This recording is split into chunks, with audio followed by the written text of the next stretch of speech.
Assalamualaikum warahmatullahi wabarakatuh. Nama saya Nadia binti Ibrahim, pengurusi majlis pada hari ini. Program kita pada hari ini adalah berkenaan komunikasi.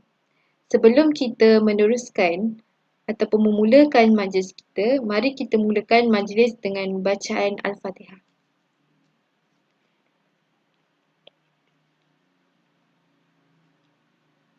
Amin, amin, ya rabbal alamin. Okey, mari kita memulakan majlis kita. Perkongsian hari ini adalah berkenaan dengan komunikasi. Komunikasi adalah salah satu cara untuk meluahkan perasaan dan emosi. Perkongsian ini disediakan oleh saya dan rakan-rakan saya. Okey. Perkongsian komunikasi ini bertujuan untuk memberitahu ataupun mengingatkan rakan-rakan, para pelajar serta golongan lain bahawa komunikasi ini adalah perkara atau proses yang sangat penting. Proses yang berlaku di dalam kehidupan kita setiap hari.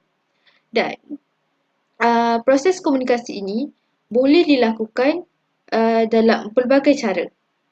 Okey.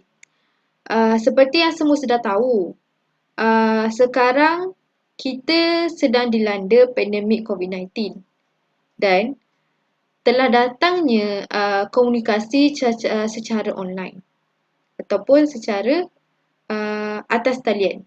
Ia menambah cara untuk berkomunikasi, bukan membataskan cara kita berkomunikasi.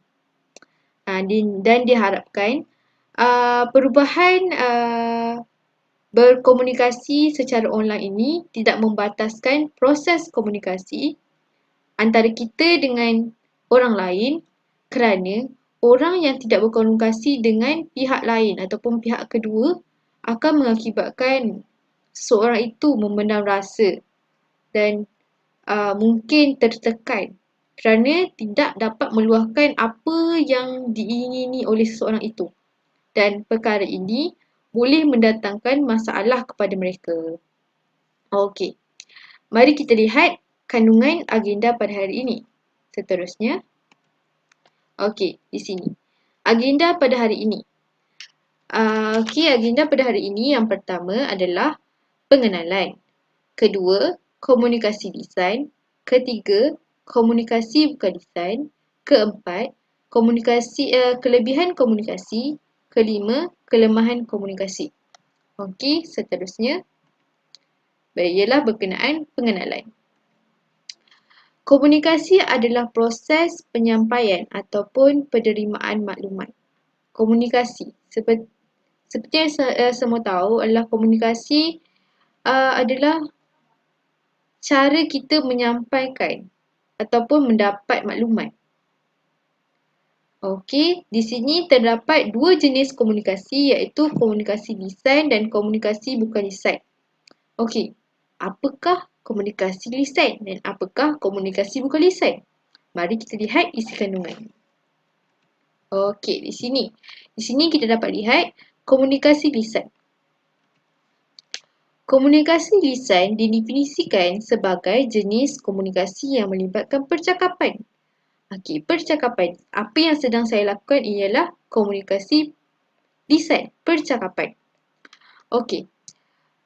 Ada pakar yang telah menyatakan berkenaan pakar komunikasi menyatakan bahawa orang moden sekarang bercakap sekitar 30,000 perkataan ataupun lebih daripada 3,000 patah perkataan setiap hari. Okey. Komunikasi adalah perkara yang kita lakukan setiap hari. Adalah proses yang tidak dapat ditinggalkan oleh dalam kehidupan kita ini. Okey. Di sini kita boleh lihat slide seterusnya adalah komunikasi bukan contoh komunikasi lisan. Okey, di sini saya pamerkan 5 contoh komunikasi lisan. Pertama, pembentangan. Kedua, mesyuarat. Ketiga, perbualan telefon. Keempat, ucapan. Dan kelima, perbualan. Pertama kita lihat perbentangan. Pembentangan ini selalunya dilakukan contoh di sekolah ataupun di pejabat. Pembentangan antara ada seorang yang membentangkan dan yang lain mendengar ataupun satu kumpulan membentangkan dan orang mendengar. Kedua adalah mesyuarat. Mesyuarat adalah proses contoh lisan di mana akan ada orang yang berucap di hadapan dan akan ada orang yang mendengar mesyuarat. Mesyuarat dilakukan di pejabat dan juga di sekolah. Mesyuarat di tempat orang bekerja lah. Okey, seterusnya adalah yang ketiga, perbualan telefon. Perbualan telefon secara kalau guna telefon antara dua orang ataupun sekarang perbualan telefon secara atas talian boleh dilakukan dengan ramai orang pada satu masa yang sama. Okey, yang keempat adalah ucapan. Ucapan adalah seseorang memberi ucapan, bercakap, menyampaikan sesuatu dan akan ada pendengar yang menerima ucapan tersebut. Yang terakhir adalah perbualan. Perbualan ini contohnya perbualan dengan family ataupun dengan rakan-rakan. Bercakap antara dua orang ataupun lebih. Okey. Di sini saja di sini saja saya daripada saya. Seterusnya rakan saya akan meneruskan perkongsian berkenaan komunikasi ini. Sekian daripada saya. Assalamualaikum warahmatullahi wabarakatuh. Nama saya Siti Rushdina Najiha binti Roslan. Saya akan teruskan membentang tentang komunikasi lisan yang berkesan. Komunikasi lisan yang berkesan dia bermula dengan permulaan komunikasi yang bagus. So untuk kita sebab kadang-kadang permulaan komunikasi inilah yang menentukan tempoh komunikasi itu kan. So jadi kalau kita nak berkesan benda tu, maksudnya benda komunikasi itu kita nak berterusan dan mau jadi lebih baik, so kita perlu menggunakan kata-kata yang baik dan positif. So kita akan dapat feedback yang baik juga dan positif. So yang kedua adalah menjadi pendengar yang baik. Itu menunjukkan kita faham dan terima apa yang orang tu cakap. Contohnya pendengar yang baik ni seperti kita respon, ya, macam betul tu. So itu contoh-contoh untuk jadi pendengar yang baik. So kita tahu yang kita memberitahu dia, seolah memberitahu dia yang kita ni sedang mendengar apa yang disampaikan oleh dia. So yang ketiga, kita bertanyakan soalan dekat dia, iaitu macam tanya balik apa yang dia bincangkan tadi. Contohnya macam macam contohnya dia ditanya nak makan kat mana, so kita akan contohnya kita tanya balik dia cerita tadi tu sambungan dia macam mana, habis dia macam mana, contoh benda tu. So seterusnya adalah merumuskan semula pembincangan dengan menyatakan isi-isi penting. Contohnya lepas kita dah berbincang tentang masalah, jadi kita perlu merumuskan balik apa yang dibincang tadi dengan ambil yang isi-isi penting supaya kita tunjuk yang kita faham apa yang di-communicate tadi tu, dikomunikasikan dan dibincangkan tadi untuk menunjukkan kita faham benda tu. Seterusnya adalah menegur dengan baik atau sopan. Maksudnya macam kalau kita berjumpa dengan orang, kita kena bermula macam menegur dia macam dengan baik, maksudnya macam bagi salam ataupun macam ucap selamat pagi, selamat malam, untuk menunjukkan yang kita hendak berkomunikasi, dan benda tu adalah satu positif, macam tu. So kita tegur balik, kita tegur diorang dengan baik dan sopan. So benda tu jadi komunikasi yang baik. Seterusnya adalah meminta pandangan, nasihat atau pandangan. Contohnya macam disebabkan benda ni kita tahu komunikasi ni untuk meminta nasihat atau pandangan ini adalah penting, sebab biasanya kita akan bertanya dekat orang yang kita percaya. So komunikasi itu menunjukkan kalau kita dah boleh meminta nasihat atau pandangan, itu menunjukkan yang kita itu adalah komunikasi yang baik, sebab kita terima apa yang disampaikan, terima apa yang orang tu sampaikan, pandangan dia, kita dengan pemikiran kita terbuka. So itu adalah menunjukkan komunikasi yang baik. Okey, seterusnya adalah komunikasi bukan lisan. Jadi komunikasi bukan lisan ini boleh didefinisikan sebagai jenis komunikasi yang tidak melibatkan perkataan. Sebelum kita masuk contoh untuk komunikasi bukan lisan ini, saya terangkan tentang komunikasi bukan lisan yang berkesan. So pertama adalah posture badan, which is dia ada dua, terbuka dan tertutup. Ni maksudnya macam kalau orang kata terbuka tu seperti gerak badan kita, macam contohnya kita menghadap dekat mana. So kalau kita biasanya kalau posture badan kita, bila kita menghadap dekat orang yang bercerita tu, kita menunjukkan kita ingin tahu, macam kita macam nak tahu, ataupun kita benda tu adalah satu positif lah, maksudnya kita nak tahu lagi apa yang disampaikan oleh orang tu. So kalau yang jenis yang tertutup pula adalah kita hanya toleh saja, tapi badan kita tidak pusing ke arah mereka kan, kepada dia. So benda tu seolah macam posture badan yang tertutup, maksudnya kita tak nak, macam tak selesa, benda yang negatif lah kiranya. So yang berkesannya adalah kita menunjukkan posture badan itu. Okay, yang kedua adalah kontak mata. Pentingnya kontak mata ni sebab kadang-kadang bila kita kontak mata, kita boleh menyampaikan perasaan kita. Contohnya macam mungkin kita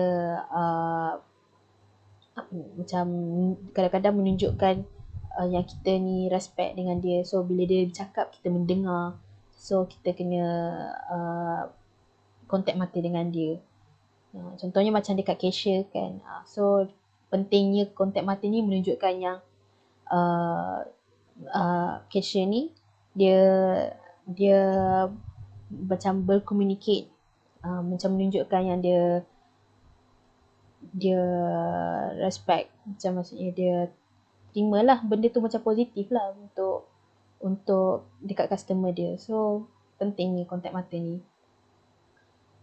Seterusnya adalah jarak yang sesuai. Kita bila bercakap ataupun berkomunikasi, biasanya kita boleh tahu daripada segi jarak, penjarakan antara kita dengan dia. So kadang-kadang kalau macam kita orang yang rapat, kita biasanya akan bercakap dengan orang segitu, maksudnya kita selesa benda tu. So kalau macam kita tak selesa, mesti kita akan jauh dengan benda. So kalau nak menunjukkan yang benda tu adalah komunikasi yang baik, berkesan, adalah cara kita jaga jarak kita dengan dia.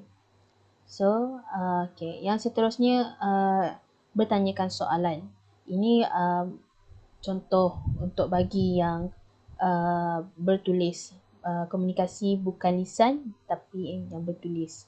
So seperti chatting, message, kita bertanyakan soalan dekat dia. Sebab kita tak nampak dia, so kita kena tanya apa perasaan dia, ada yang tak kena ke apa ke, sebab kita tak nampak dia. Kita just berdasarkan message, tak berdasarkan apa yang dia sampaikan melalui message. So, yang seterusnya adalah penampilan yang kemas. Ini menunjukkan tentang personality seseorang itu. Kita boleh nampak daripada segi penampilan dia. So, itu pun dah menunjukkan cara komunikasi bukan lisan. Sebab kita boleh perhatikan yang penampilan dia macam mana. So, kalau nak komunikasi yang baik, yang berkesan, kita nak kena tunjukkan yang kita ni macam, contohnya macam interview, kita kena pakai yang baju yang formal sebab kita nak menunjukkan yang kita serius dengan kerjaan yang kita apply ni kan. So itu salah satunya, so menunjuk komunikasi yang berkesan. So yang seterusnya adalah ekspresi yang ceria dan semangat. So bila kita berkomunikasi dengan orang tu, kita kena tunjuk yang macam kita ni seronok bercerita kan, kita express muka kita. Even kalau dalam chatting pun kita akan macam bagi emoji dekat dia apa semua. Kita nak menunjukkan, kita nak expresskan perasaan kita terhadap dia kan, komunikasi tu.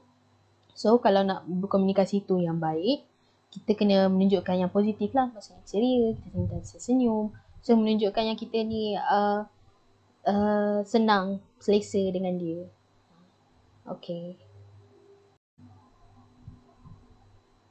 Jadi saya sambung dengan contoh komunikasi bukan lisan. Komunikasi bukan lisan ni ada dua, iaitu komunikasi bertulis dan komunikasi bahasa badan. So contoh untuk komunikasi bertulis ni adalah contohnya macam email, memorandum, surat menyurat, laporan bertulis. Itu semuanya adalah komunikasi melalui bertulis. Dan seterusnya contoh bagi bahasa badan pula adalah gerak badan, mimik muka, sentuhan atau haptik, paralanguage, kinesik atau penampilan fizikal. Gerak badan ini adalah menunjukkan kepada pergerakan kecil atau besar menggunakan contohnya seperti tangan ataupun badan, postur badan apa semua.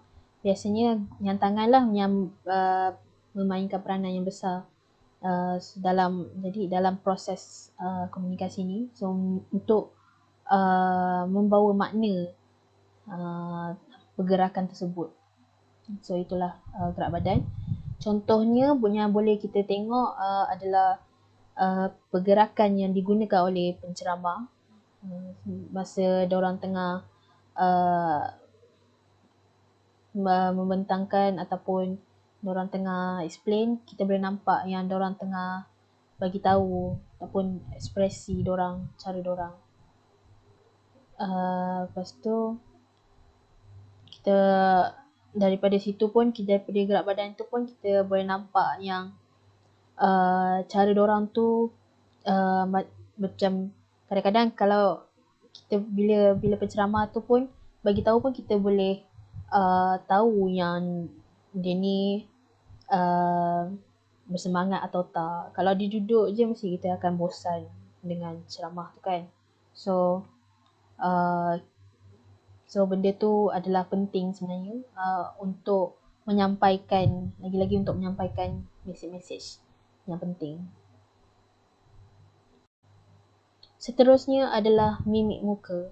So mimik muka ni adalah sesuatu mesej yang digambarkan untuk menggambarkan seperti gembira, sedih, marah, meluat, takut dan sebagainya. So mimik muka ni adalah sesuatu yang emosi yang kita boleh sampaikan dekat orang walaupun kita tak perlu bercakap. Kita hanya gerakkan muka pun kita dah tahu dah apa yang orang tu rasa. sentuhan atau haptik adalah penting dalam berkomunikasi ini. Sebab benda ni adalah sesuatu yang boleh menyalurkan emosi kita. Kadang-kadang simpati pun boleh, ataupun kasih sayang. Yang contoh kita boleh nampak adalah ibu yang sedang peluk anaknya. Lepas tu kita boleh, kalau contohnya macam kita bersalam, kita menunjukkan yang kita respect, and benda tu adalah satu manners kan, satu macam satu adat. So itu sangat penting, sentuhan ni sangat penting dan atau dikenali sebagai haptik. Itu saja daripada saya. Sekian, terima kasih. Assalamualaikum warahmatullahi wabarakatuh dan salam sejahtera. Saya Nur Fatih Farhana binti Muhammad Lutfi. Saya akan sambung sedikit tentang contoh komunikasi bukan lisan, iaitu paralanguage. Paralanguage adalah merujuk kepada penggunaan suara dalam berkomunikasi. Paralanguage ini juga termasuk dalam aspek non-verbal ataupun lebih mudah difahami, iaitu pemindahan maklumat dengan seseorang melalui penggunaan bahasa badan seperti nada atau cara kita bercakap, kecepatan kita bercakap, suara kita bercakap tinggi atau perlahan, sampai atau tidak kepada pendengar. Jadi penggunaan suara dalam komunikasi sangat penting dari sudut bagaimana kita mahu menyatakan sesuatu perkara. Seterusnya, suara juga penting untuk memahami bahasa. Sebagai contoh, bila suara kita tinggi atau kuat, kita tahu yang suara itu sedang dalam keadaan marah, ataupun bila suara kita perlahan, kita tahu suara itu sedang dalam keadaan seseorang itu sedang dalam keadaan bersedih atau beremosi. Setiap orang mesti tahu cara untuk kita mengawal nada suara untuk menyatakan perasaan mereka, sama ada gembira, sedih ataupun marah dan sebagainya.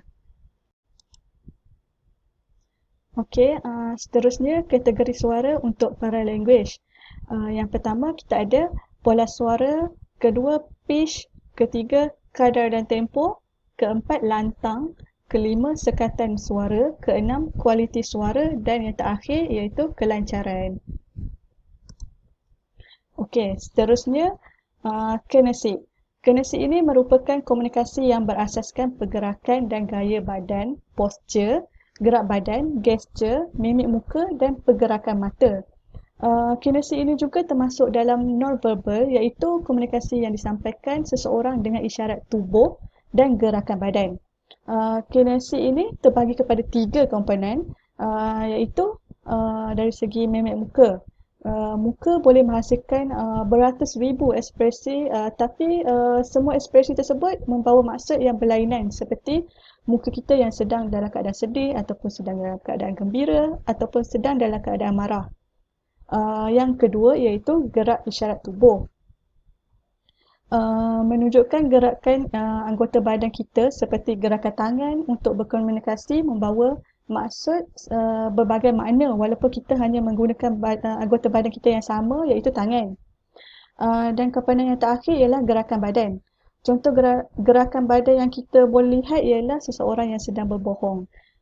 Kita boleh baca gerak badan seseorang yang sedang berbohong seperti membuat sedikit sahaja sentuhan mata, memusing-musing badan, perubahan pada wajah mereka iaitu kemerah-merahan, berpeluh dan perubahan pada suara yang takut-takut ataupun membersihkan kahak.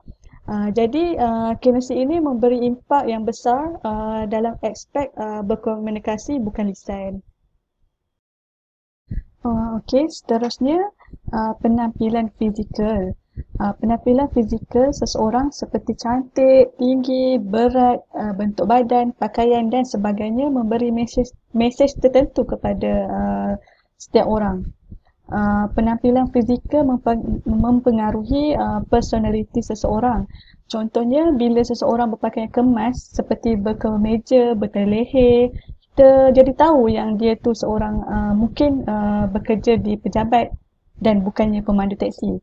Jadi daripada penampilan itu, kita boleh nilai tahap pendidikan, status sosial dan moral seseorang. Kurangnya perhatian yang diberikan kepada komunikasi nonverbal ini boleh membawa kepada masalah pemahaman ke atas mesej sebenar yang ingin disampaikan. Okey, di sini kelebihan komunikasi. Kelebihan komunikasi yang pertama, dapat menyampaikan mesej dengan mudah dan cepat. Yang kedua, maklumat dan dapat digambarkan dengan jelas. Ketiga, komunikasi dapat dijalankan secara lebih tepat dan meyakinkan. Yang keempat, maklum balas boleh diterima dengan lebih cepat. Yang kelima, komunikasi lisan selalunya secara tidak formal dan kejujuran dapat dirasai. Yang keenam, mewujudkan dan mengeratkan perhubungan. Dan yang terakhir ialah tiada had penerima maklumat. Okey, kelebihan komunikasi. Kelebihan komunikasi yang pertama, mesej mudah disalah tafsir. Sesetengah mesej yang disampaikan sukar difahami. Mesej gagal disampaikan kerana pengaruh rasa takut dan emosi tertekan.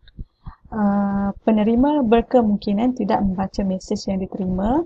Penghantar tidak mempunyai kawalan terhadap mesej. Dan yang terakhir, kemungkinan penerima tidak memahami mesej yang ingin disampaikan. Okey, di sini saya akan sertakan beberapa video berkaitan dengan komunikasi.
Okey, sekian daripada saya. Terima kasih.